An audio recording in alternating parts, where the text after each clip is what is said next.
Hello and welcome.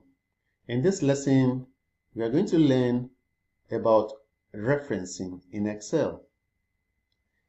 I have mentioned several times in our previous lessons that a cell has a unique identification number that is reflected in the number box here. Like this one that I have activated is D7, this is D3, this one is 016. These are reference numbers. We have two types of references.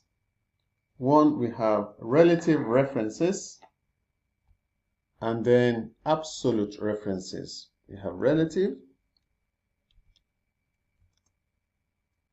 Both are used in executing mathematical equation.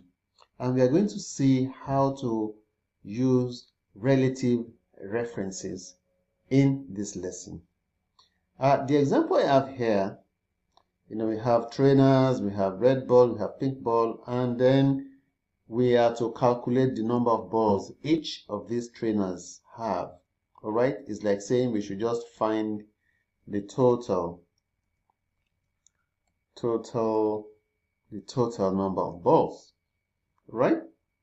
Okay, so for Ayo, all we need to do is to punch the equal sign and then make reference to this red ball plus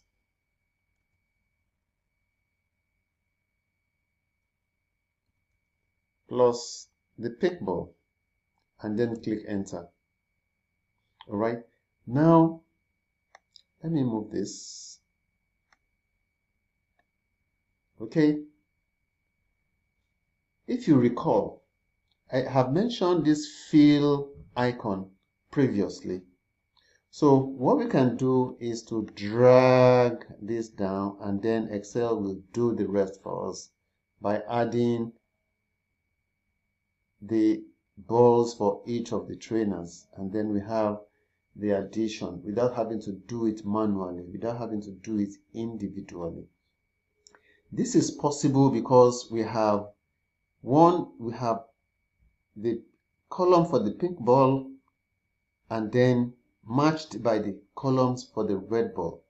All right, so Excel had internalized that, and it will use the formula that we established here and execute it down to the rest of the data. Now the question is, what if we want to find out, let me clear this. Okay, great. What if we want to find out the cost for the ball, that each of the trainer have? If one ball costs 5 naira, a ball costs 5 naira. Let me remove this. A ball costs 5 naira, and then we want to find the cost for each of the amount of money that each of these trainers have spent on buying the red ball. That is where absolute referencing comes in. In the next lesson, we'll talk about absolute referencing.